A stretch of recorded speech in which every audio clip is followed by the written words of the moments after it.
Est-ce que vous vous souvenez de ce qu'on a évoqué il y a, 2 semaines, quelque chose comme ça, quand on a ouvert la première lettre de Jean? Compliqué. On a parlé de comment savoir si nous sommes chrétiens. Comment est-ce qu'on peut être absolument sûr que nous sommes connus de Dieu, que nous avons sa faveur, qu'il nous a adoptés, que nous sommes ses enfants sauvés pour l'éternité? Si vous êtes français ou si vous êtes suisse, nous savons notre nationalité. Nous avons un livret de famille, une carte d'identité, un passeport, quelque chose qui atteste notre nationalité et qui nous donne les droits de citoyens du pays. Et dans son évangile, Jean dit que tous ceux qui ont accepté Jésus, qui croient en son nom, il leur a donné le droit d'être enfants de Dieu, le droit de revendiquer leur statut de citoyen des cieux. Mais quelquefois, nous doutons. Quelquefois, on a besoin d'être rassurés du fait que Dieu nous connaît, que nous sommes réellement ses enfants, que nous avons réellement le droit de dire « Je suis un enfant de Dieu ».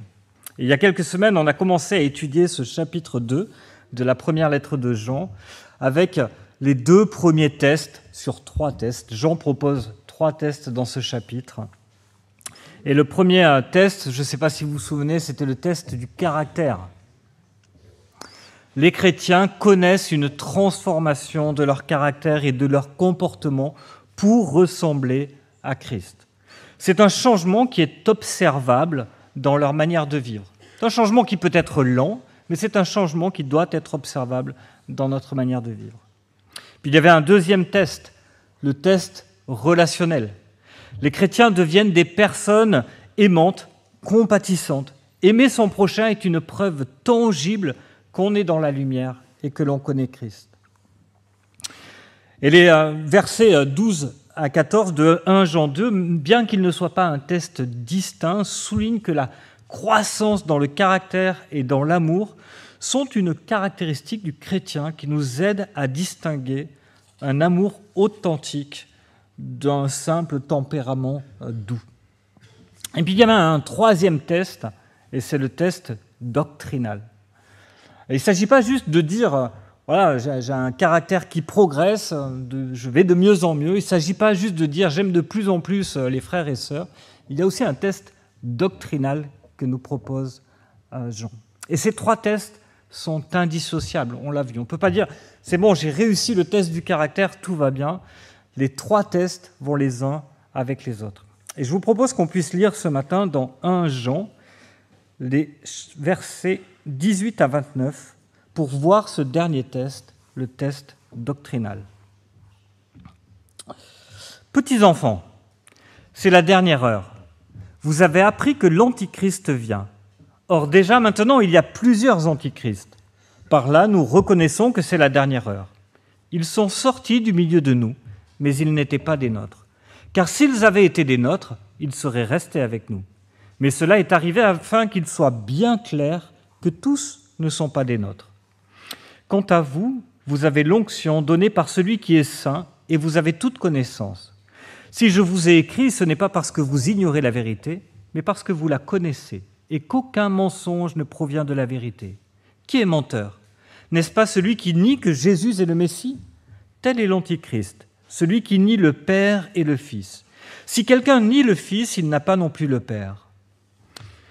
Pour votre part, retenez ce que vous avez entendu dès le commencement. Si ce que vous avez entendu depuis le début demeure en vous, vous demeurez, vous aussi, dans le Fils et dans le Père. Et voici ce qu'il nous a même promis, c'est la vie éternelle. Je vous ai écrit cela par rapport à ceux qui vous égarent. Quant à vous, l'onction que vous avez reçue de Christ demeure en vous, et vous n'avez pas besoin qu'on vous enseigne. Au contraire, puisque la même onction vous enseigne sur toutes choses, qu'elle est véridique et dépourvue de mensonges, vous demeurez en lui, comme elle vous l'a appris. Et maintenant, petits enfants, demeurez en lui. Aussi nous aurons de l'assurance lorsqu'il apparaîtra. Nous n'aurons pas la honte d'être loin de lui lors de son retour. Si vous savez qu'il est juste, reconnaissez que toute personne qui pratique la justice est aussi née de lui. Le contexte du passage évoque des personnages, des personnes qui quittent l'Église. Mais ces personnes, elles ne quittent pas l'Église parce que la couleur des murs ne leur plaît pas, parce que l'organisation de l'Église ne leur plaît pas, parce qu'ils ne sont pas d'accord avec l'une ou l'autre personne sur la façon de se réunir, sur le culte ou sur toute autre chose. En fait, elles le font pour des raisons théologiques. Plus précisément, elles le font parce qu'elles sont en désaccord sur la personne et sur l'œuvre de Jésus. Et je voudrais faire une parenthèse ici. Dans ce texte, on a des termes peut-être qui nous laissent un peu perplexes. Il parle des derniers jours, et puis il parle de l'Antichrist, et puis il parle des Antichrists. Et quand on lit ces termes, souvent on a un peu tendance à penser à prophétie, à fin des temps. Et on s'imagine un temps qui est à venir. Mais en fait, premièrement, dans le Nouveau Testament, la notion de fin des temps n'est pas une notion future. C'est une notion passée et future. C'est une notion qui nous parle de toute la période qui est entre la première et la seconde venue de Jésus-Christ. À l'époque, quand il écrit, ils étaient dans la fin des temps, dans la dernière heure. Et aujourd'hui, nous sommes dans la fin de la fin des temps. Et demain, nous serons encore plus proches. C'est une période qui s'écoule entre les deux venues de Christ. Et Jean, dans ce contexte, ne parle pas d'un antichrist, d'un personnage particulier que l'on pourrait reconnaître, que l'on pourrait nommer. Il est en train de dire que dans l'Église, il y a des gens qui sont présents à son époque, dans le 1er siècle, et ces personnes-là, il dit, ce sont des antichrists. Et en fait, il dit, ce sont des personnes qui s'opposent à Christ. Ce sont des personnes qui se prétendent chrétiennes, qui ressemblent à des chrétiens et qui peut-être justement ont passé les 2 premiers tests. Des personnes qui finalement ont un comportement qui est plutôt exemplaire. Des personnes finalement qui aiment les gens dans l'Église, mais qui s'opposent à Christ. On peut se mêler à la foule, on peut adhérer aux valeurs de la foi chrétienne. Quelquefois, on peut même être plus intransigeant que les chrétiens eux-mêmes. On peut être des personnes aimantes, compatissantes, douces, tout en étant des antichrists, des personnes qui s'opposent à l'Évangile. Beaucoup de choses ressemblent à l'Évangile dans ce monde. Beaucoup de choses produisent exactement les mêmes fruits que l'Évangile dans ce monde, mais ne sont pas pour autant l'Évangile. On peut prêcher l'amour du prochain. Demandez à votre voisin. Il vous dira qu'aimer son prochain, c'est normal et c'est bien. On peut prêcher la droiture. On peut prêcher le développement personnel, l'empathie, l'engagement social, mais sans jamais s'approcher du cœur de l'Évangile, Jésus-Christ. Et ça peut être perturbant pour l'Église. Imaginez ces gens qui voient des personnes quitter l'Église, qu'ils reconnaissaient comme étant des gens parmi eux, comme eux, avec qui ils n'auraient pas fait de différence. Mais Jean ajoute, ils n'ont jamais été des leurs. Ligon Duncan a cette formule. Les vrais croyants ne peuvent pas s'éloigner de la foi, mais les faux croyants, non seulement le peuvent, mais le font toujours. Jean ne parle pas de croyants qui auraient renié la foi, mais de personnes qui n'ont jamais été croyants, qui n'ont jamais eu cette foi. Ils ont révélé qu'ils n'avaient pas cette foi en partant. Ils ont peut-être fait profession de foi, ils ont peut-être été baptisés, pris le repas du Seigneur comme on va le faire tout à l'heure. Ils ont marché avec l'Église, mais ils n'ont jamais connu la grâce de Dieu. Ils n'ont jamais été connus de Dieu. En fait, ils nous rappellent un peu ces gens que l'on voit à la fin, qui sont interpellés par Jésus à la fin de son sermon sur la montagne. Vous vous souvenez ? Jésus, vous avez prophétisé en mon nom ? Vous avez chassé des démons en mon nom ? Vous avez fait des miracles en mon nom ? Que dit Jésus ? Je ne vous ai jamais connu. Éloignez-vous de moi, vous qui commettez le mal. Et là, on doit se poser une question. C'est quoi qui est mal ? Est-ce que c'est de prophétiser ? Non. Est-ce que c'est de chasser des démons ? Non. Est-ce que c'est de faire des miracles ? Toujours pas. Qu'est-ce qui est mal ? C'est de le faire dans un mandat qui n'est pas le mandat de Jésus, en fait. C'est de le faire au nom de Jésus, sans avoir été envoyé par Jésus. avec une puissance qui ne vient donc pas de Jésus.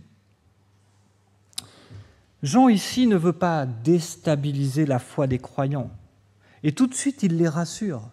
Il dit, mais vous qui avez cru, vous avez été oints du Saint-Esprit, vous êtes unis à Dieu, il n'y a rien qui puisse vous séparer de Dieu. Vous pouvez douter, vous pouvez trébucher, mais votre salut est assuré par Dieu lui-même.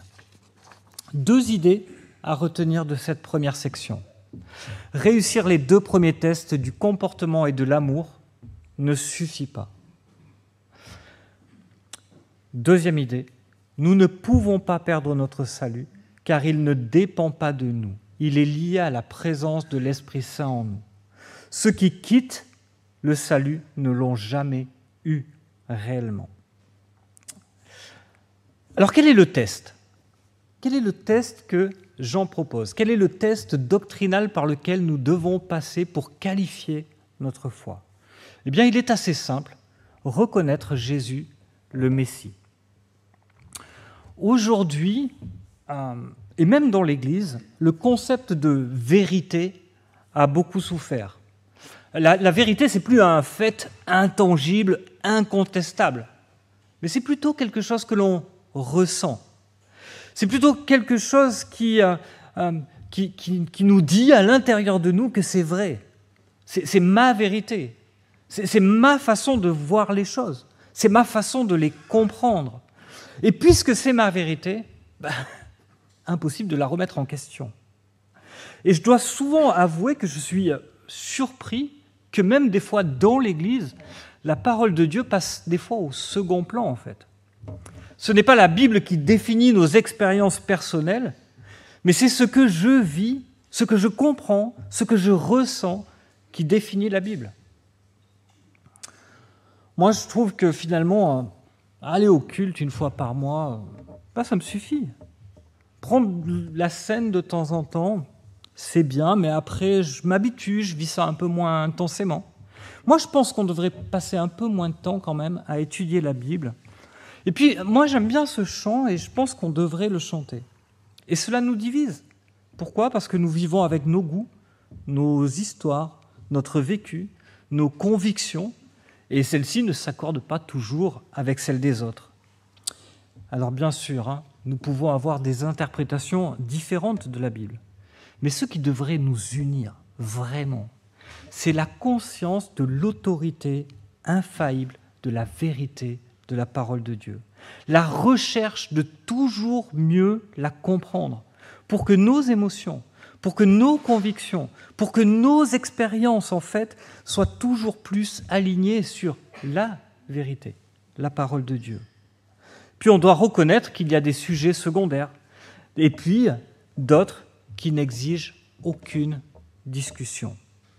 Au passage, je vous recommande l'excellent livre de James Ely Hutchinson, Sacré désaccord, qui apporte un éclairage assez simple et biblique sur ce qui est une vérité essentielle et ce qui ne l'est pas.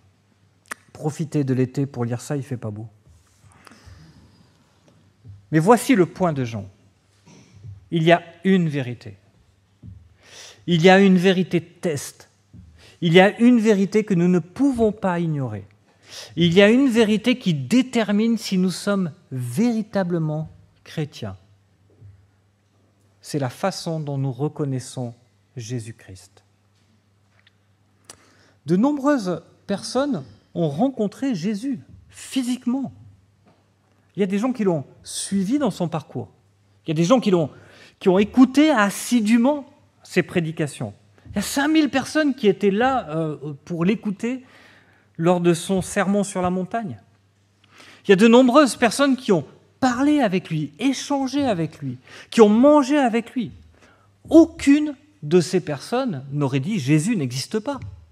Ils ont parlé, marché, échangé, etc. Ils ont connu Jésus. Ne pourrait-on pas dire que Judas était au milieu d'eux, mais qu'il n'était pas d'eux ? Il connaissait Jésus, mais il n'avait pas une bonne connaissance de Jésus. Il n'était pas des leurs. Parce que s'il avait été des leurs, il n'aurait pas trahi Jésus. Aurait-il pu réussir les 2 tests? Est-ce que Judas aurait pu réussir les 2 premiers tests? Sans doute que oui, jusqu'à sa trahison. Il est resté parmi eux sans que jamais personne ne dise « Tiens, lui, il n'est pas comme nous, en fait. Tiens, c'est bizarre, pourquoi Judas, il est toujours à part ?» On n'a pas du tout cette pensée-là dans la Bible. Sa trahison est plutôt une surprise pour les disciples. Qu'est-ce qui lui manquait à Judas? Il lui manquait le 3e test. Il n'avait pas reconnu Jésus-Christ, le Messie. Celui qui nie que Jésus est le Messie, celui qui nie que Jésus est le Christ, est un menteur. Un tel homme est l'Antichrist. Et Judas est qualifié d'Antichrist. Jean ne dit pas « Ah, vous ne croyez pas que Jésus est le Messie? Ah ok, c'est intéressant, hein. Discutons de votre façon de voir les choses. » Non, il affirme que celui qui dit que Jésus n'est pas le Messie est un menteur. Il est comme l'Antichrist, il est de la même nature que lui. Il y a des points de doctrine qui sont secondaires. Il y en a sur lesquels aucune discussion n'est possible. Celui qui affirme que Jésus n'est pas le Messie ne fait pas juste donner une opinion. Il s'oppose à Jésus et il s'oppose à Dieu. Ne pas reconnaître la divinité de Jésus. Dieu s'est fait homme. Ne pas reconnaître la mort et la résurrection de Jésus. Ne pas reconnaître que c'est par sa mort qu'il a lavé nos péchés. Nous sommes pécheurs, perdus, éloignés de Dieu, sans aucun moyen de nous sauver, aucune moralité, aucune bonne œuvre. Rien ne peut rien pour nous. Dieu a dû descendre sur la terre, comme un homme. Son sang a dû couler sur la croix pour laver nos péchés. Quiconque nie cela rejette Jésus et le Père. C'est par le Fils que nous avons accès au Père. Voyez, on peut ne pas être d'accord sur la structure de l'Église. On peut ne pas être d'accord sur les dons du Saint-Esprit. On peut ne pas être d'accord sur le fait de baptiser ou pas les enfants. Sur ces sujets, nous avons l'injonction de considérer l'autorité de la parole de Dieu et de travailler à mieux comprendre pour nous approcher de la pensée de Dieu.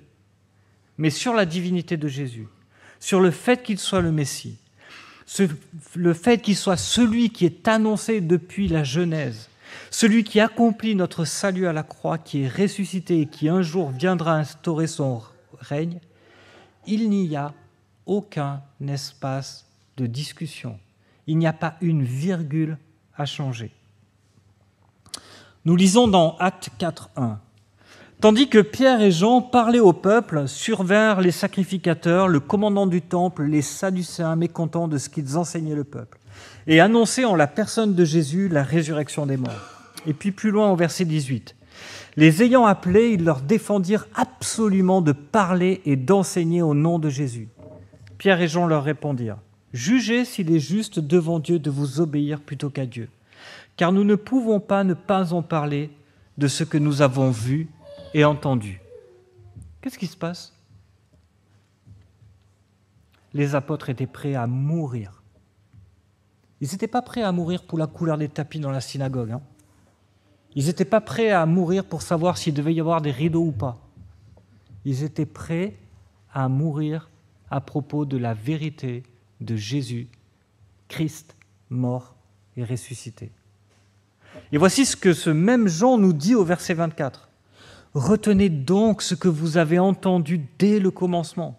Si ce que vous avez entendu depuis le début demeure en vous, vous demeurez aussi dans le Fils et dans le Père. Et voici ce que lui-même nous a promis, la vie éternelle. » 2 idées à retenir encore de cette section. Reconnaître Jésus comme le Christ, le Messie incarné, divin, mort pour nos péchés, ressuscité, est une vérité fondamentale, non discutable. La nier, ce n'est pas juste avoir une opinion différente, c'est s'opposer à Christ, c'est s'opposer à Dieu, c'est être l'Antichrist. La parole de Dieu doit être lue et acceptée comme une vérité infaillible, incontestable.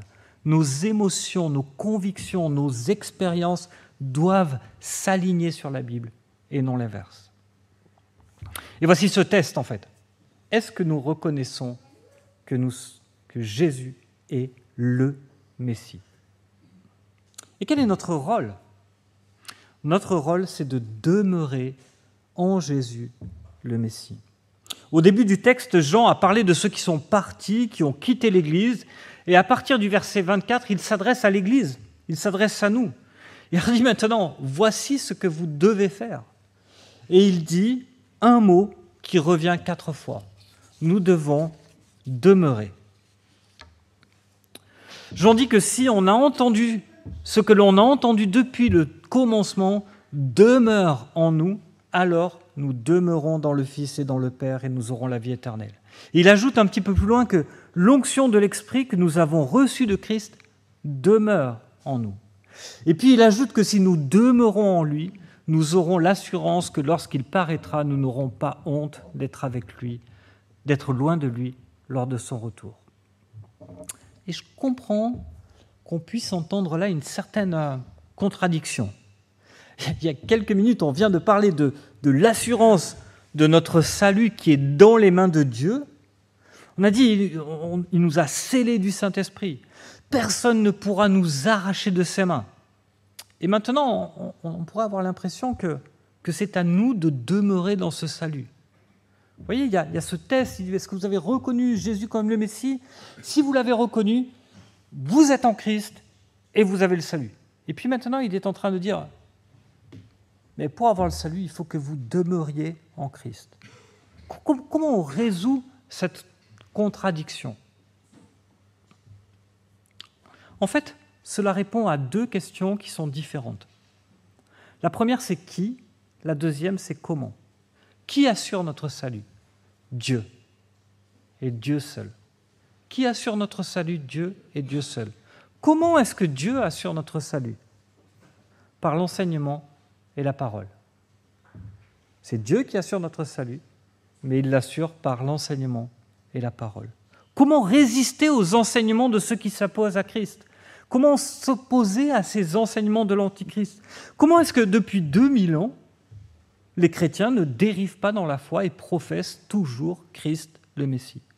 En demeurant dans la parole de Dieu, en revenant encore et toujours à l'enseignement des apôtres.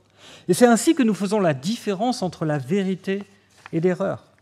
Et c'est un peu comme si on était tous ensemble, là, en train de se promener dans une forêt un peu dense, une grande forêt, et on essaye de traverser cette forêt, d'avancer tout droit pour la traverser, et pas se mettre à tourner en rond et se perdre et finir par être mangé par je ne sais pas quoi. Une histoire joyeuse. Et sur notre chemin, il y a des rivières, il y a des obstacles, des ravins, il y a plein de choses qui nous font dévier. Il y a aussi des gens parmi nous qui parlent fort, qui sont persuadés d'avoir la bonne direction. Et qui nous disent, moi je dis qu'il faut aller là, et écoutez-moi, je vous dis qu'il faut aller ici. Et peu à peu, ces gens nous baladent à droite et à gauche et nous font dévier. Qui devons-nous écouter? Qui devons-nous suivre? Comment est-ce que nous savons que nous allons dans une bonne direction? En suivant une boussole. Pas en écoutant des gens, en suivant une boussole. En vérifiant régulièrement que nous ne dévions pas de notre chemin. Et quelquefois, il y a des moments où ça nous paraîtra contre-intuitif. On dira, mais moi j'aurais vraiment l'impression qu'on aurait dû aller là. J'ai vraiment l'impression qu'on est en train de partir en travers. Mais la boussole annonce le nord. Nous lisons dans Actes 17. Aussitôt les frères firent partir de nuit Paul et Silas pour Bérée. Lorsqu'ils furent arrivés, ils entrèrent dans la synagogue des Juifs. Ces Juifs avaient des sentiments plus nobles que ceux de Thessalonique. Ils reçurent la parole avec beaucoup d'empressement et ils examinaient chaque jour les Écritures pour voir si ce qu'on leur disait était exact. Plusieurs d'entre eux crurent, et ainsi que beaucoup de femmes grecques de distinction et beaucoup d'hommes. Ces chrétiens, qu'on appelle les chrétiens de Bérée, avaient 3 bons réflexes. Le premier réflexe, c'est qu'ils reçoivent la parole de Dieu avec beaucoup d'empressement. Leur cœur est ouvert à la parole. Ils ne sont pas en train de se dire « Ah, je ne suis pas très sûr qu'on doive écouter ça ». Ils veulent en savoir plus. Ils ne se contentent pas de ce qu'ils savent. Ils écoutent les apôtres avec joie. Et c'est la base. La première chose, leur cœur est ouvert. La deuxième chose, c'est qu'ils apprennent en tant qu'Église. Le texte nous dit qu'ils examinaient quotidiennement les Écritures. Et pourtant, ils n'en avaient pas. Comment faisaient-ils? Où était l'Écriture? Dans la synagogue. S'ils examinaient quotidiennement les Écritures, c'est que tous les jours, ils allaient à la synagogue et qu'on lisait les Écritures, en fait. Pas de Bible, hein? Tous les jours, ils se réunissaient et ils examinaient les Écritures. C'est communautaire. L'Église est la colonne et le soutien de la vérité. C'est par l'Église que nous interprétons et que nous connaissons la Bible. Ils discutaient ensemble de ce qu'ils avaient lu, de ce qu'ils avaient compris. Nous avons besoin les uns des autres pour discerner l'enseignement des Écritures. Et cela s'oppose aux antichrists qui faisaient quoi? Qui quittaient l'Église, parce qu'ils n'étaient plus écoutés dans leurs discussions. Leur compréhension, troisième chose, leur compréhension de l'enseignement des apôtres était fondée sur quoi? Sur l'Ancien Testament. Il n'y avait pas de Nouveau Testament qui circulait à l'époque. Comment est-ce qu'ils ont validé l'enseignement des apôtres à propos de la Trinité, à propos de Jésus, à propos de sa divinité, à propos de sa mort rédemptrice avec l'Ancien Testament? Benjamin Warfield, un théologien de la fin du XIXe siècle, disait « L'Ancien Testament peut être comparé à une chambre richement meublée, mais peu éclairée. L'apparition de la lumière n'y apporte rien qui n'était pas là avant, mais elle permet de mieux voir beaucoup ce qui était présent ou qui n'était que faiblement ou pas du tout aperçu auparavant. » Tout le Nouveau Testament est dans l'Ancien Testament, en fait. Le Nouveau Testament n'est qu'une lumière sur ce qui est dans l'Ancien Testament. Qu'est-ce que je veux dire par là? Que nous devons lire toute la Bible. Que une bonne interprétation du Nouveau Testament ne peut pas être faite sans l'Ancien Testament. La plupart des erreurs doctrinales, la plupart des fausses doctrines viennent du Nouveau Testament lu sans l'Ancien Testament. De versets tirés de leur contexte, de citations de l'Ancien Testament complètement tirées de leur contexte. La Bible s'éclaire par elle-même. Nous avons besoin d'être ouverts à la parole. Nous avons besoin de la lire ensemble pour nous corriger les uns les autres. Et nous avons besoin de la lire toute. L'Ancien Testament nous éclaire sur le Nouveau Testament et le Nouveau Testament nous éclaire sur l'Ancien. Et c'est ainsi que, comme Paul le dit aux Colossiens, la parole de Dieu habitera richement parmi nous. Est-ce que la parole de Dieu habite richement parmi nous? Et c'est ainsi que l'Église est pour nous, comme il le dira à Timothée, la colonne et le soutien de la vérité. Ne négligeons pas la parole de Dieu dans notre vie quotidienne, c'est vrai. C'est ce qui alimentera nos discussions. Mais ne négligeons pas la parole de Dieu dans l'Église. Les groupes de maison sont un moment fondamental. Pourquoi? Parce que c'est le moment où on discute ensemble, en Église, de ce que nous lisons. Accrochons-nous ensemble au besoin d'entendre la parole justement prêchée. Discutons ensemble pour affiner notre compréhension de la vérité. Ainsi, nous demeurerons dans le Fils et dans le Père. Jean dit que premièrement, nous devons aller vers la vérité en retournant encore et encore vers l'enseignement des apôtres. Et il ajoute que nous pouvons compter sur le Saint-Esprit qui nous habite. Et c'est la deuxième chose, demeurer dans l'Esprit de Dieu. Alors on a pas mal parlé du Saint-Esprit ces derniers temps, et l'un des enseignements principaux que nous avons pu retenir, c'est que le Saint-Esprit est une personne. C'est Dieu lui-même qui agit en nous pour produire du fruit. Et une autre chose que nous avons vue, c'est que le Saint-Esprit nous équipe de différents dons, mais que ces dons ne sont jamais donnés pour nous-mêmes, mais pour les autres, pour l'édification du corps.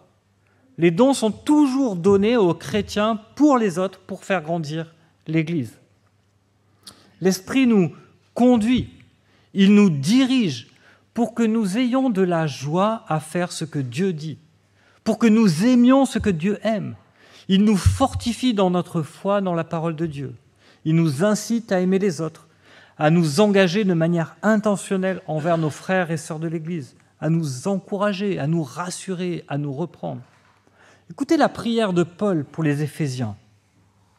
Paul dit « Je me mets à genoux devant le Père, duquel tire son nom toute famille dans les cieux et sur la terre, afin qu'il vous donne, selon la richesse de sa gloire, d'être puissamment fortifiés par son esprit dans l'homme intérieur, en sorte que Christ habite dans vos cœurs par la foi, afin qu'étant enracinés, fondés dans l'amour, vous puissiez comprendre avec tous les saints quelle est la largeur, la longueur, la profondeur, la hauteur, et connaître l'amour de Christ qui surpasse toute connaissance, en sorte que vous soyez remplis de toute la plénitude de Dieu. Or, à celui qui peut faire, par la puissance qui agit en nous, infiniment au-delà de tout ce que nous demandons ou pensons, à lui soit la gloire dans l'Église et en Jésus-Christ, dans toutes les générations, au siècle des siècles. Amen. Et Paul prie en 3 étapes qui s'appuient les unes sur les autres. Il dit qu'il faut que l'Esprit de Dieu nous fortifie intérieurement. Pourquoi ? Pour que Christ habite dans nos cœurs, nos pensées, nos motivations, nos désirs. Pourquoi ? Pour que nous comprenions l'amour de Dieu et que cela nous remplisse de toute la plénitude de Dieu. Pourquoi, encore une fois ? Parce que Dieu est glorifié. Comment Dieu est glorifié ? Parce que l'Église ressemble à Dieu, qu'elle agit, qu'elle pense, qu'elle vit comme Dieu. Et nous sommes la réponse de Dieu à la prière de Paul. Pendant des siècles et des siècles, des hommes et des femmes de foi ont été fortifiés par l'Esprit, qui a habité leur cœur. Et ils nous ont transmis quoi ? La plénitude de Dieu. Qu'est-ce qui nous maintient dans la foi ? La parole et l'Esprit de Dieu qui agissent ensemble en nous, notamment au travers de la communauté de l'Église. Demeurez dans la parole, demeurez dans l'Esprit, et puis Jean ne s'arrête pas. Il dit encore une chose, demeurez et encore demeurez. Et c'est notre dernier demeurez. Demeurez en lui. Peut-être que c'est que moi, mais peut-être pas. Il y a une tendance à moi qui fait que les événements extérieurs ont tendance à façonner mes sentiments extérieurs. Mais encore une fois, c'est peut-être que moi. Alors la phrase est peut-être un peu compliquée, mais quelques exemples. J'ai quelquefois l'impression que ma vie de foi est faite de sommets. Je me rappelle dès l'âge de 8 ans, à la première colonie de vacances chrétiennes, et des moments forts. On se souvient de la fin du camp avec cette dernière soirée de louanges et on se sent sur la montagne, proche de Dieu, assuré dans sa foi. Et puis plus loin, ça peut être une conférence, un week-end d'église auquel on participe, un culte qui nous a particulièrement touchés. J'espère même un jour où on lit la parole et où on a l'impression que Dieu nous parle. On se sent aimé de Dieu, on se sent en sécurité.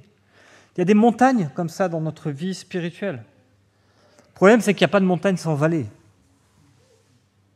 Il y a aussi des moments de découragement, difficultés de la vie, santé, ou même juste un culte où on est passé à côté.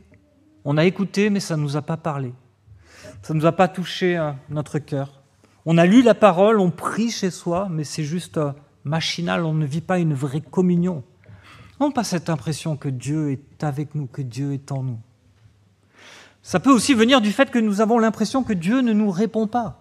Nous prions et rien ne change. Peut-être même l'impression que Dieu ne nous entend pas, ou pire, qu'il ne nous écoute pas. Peut-être encore une fois que je suis le seul à avoir cette tendance à définir ma foi par mes expériences. Mais ça, c'est le test que Jean ne propose pas. Ça, c'est le test que Jean ne propose pas. Il ne dit à aucun moment dans tout ce chapitre « Comment vous vous sentez ? Ça va ?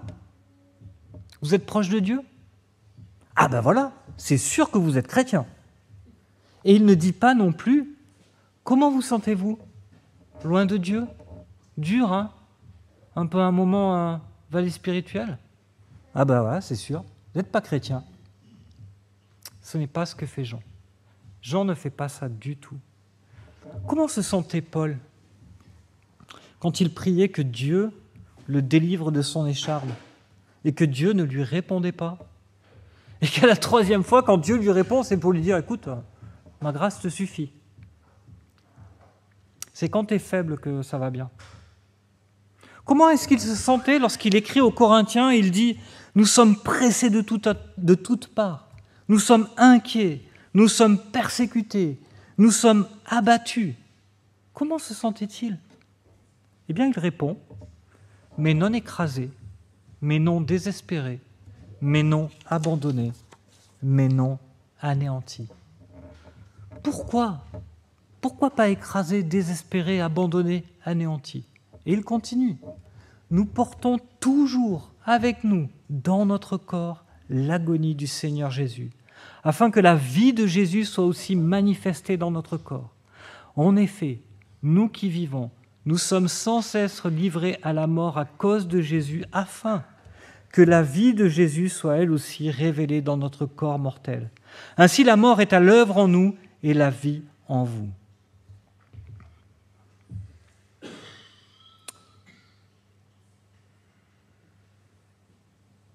Et puis plus loin, elle dit « Et comme nous avons le même esprit de foi que celui qui est exprimé dans cette parole de l'Écriture, j'ai cru, c'est pourquoi j'ai parlé.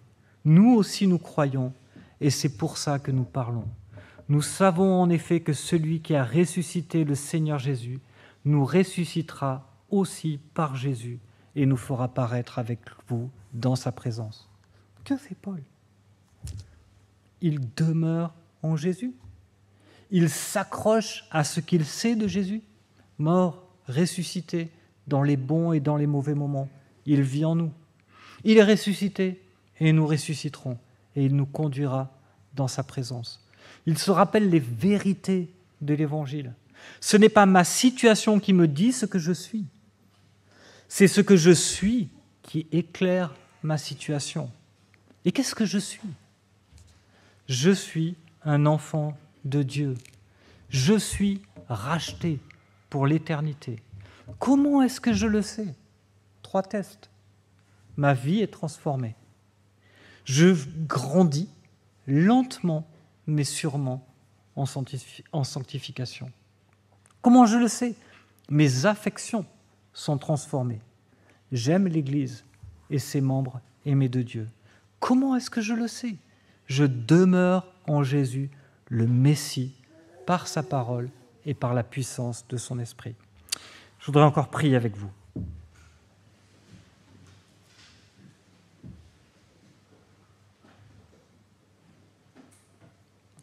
Notre Dieu, notre Père, nous voulons te louer pour ton œuvre à la croix. Te louer pour qui tu es. Jésus, Dieu qui est venu homme, qui a marché sur cette terre. Tu t'es abaissé. Comment est-ce que tu t'es abaissé? En ajoutant notre humanité à ta divinité, en venant comme un simple homme, en cachant toute la beauté, la gloire de ta divinité. Tu t'es humilié en venant jusqu'à nous. Pourquoi? Parce que tu es Jésus, le Messie, envoyé par Dieu pour nous sauver. Nous voulons croire cela. Nous voulons nous assurer que jamais nous ne dévions dans notre foi à propos de cela. Tu es le Messie annoncé par les Écritures. Tu es celui que Dieu avait choisi, envoyé pour notre salut. Et pour cela, tu as dû mourir sur cette croix, rejeté par les hommes. Et pour cela, tu as dû prendre sur toi la colère de Dieu sur cette croix, payer pour nos péchés. Tu es mort et ressuscité. Et c'est l'objet de notre foi. Et tu reviendras un jour pour nous chercher. Et nous le savons. Tu reviendras en personne nous chercher pour cette nouvelle création, ces nouveaux cieux et cette nouvelle terre où nous aurons un nouveau corps et où nous vivrons pour l'éternité avec toi. Donne-nous de demeurer dans cette foi. Donne-nous d'être accrochés à ta parole par ton esprit et de jamais nous laisser entraîner par les antichrists, par des gens qui prêchent un évangile avarié, un évangile différent, un évangile faux, un évangile qui ne sauve pas. Que ce soit un évangile de bonnes œuvres, que ce soit un évangile de prospérité, que ce soit un évangile de n'importe quoi. Donne-nous d'être attachés à toi seul pour notre salut. Au nom de Jésus-Christ. Amen.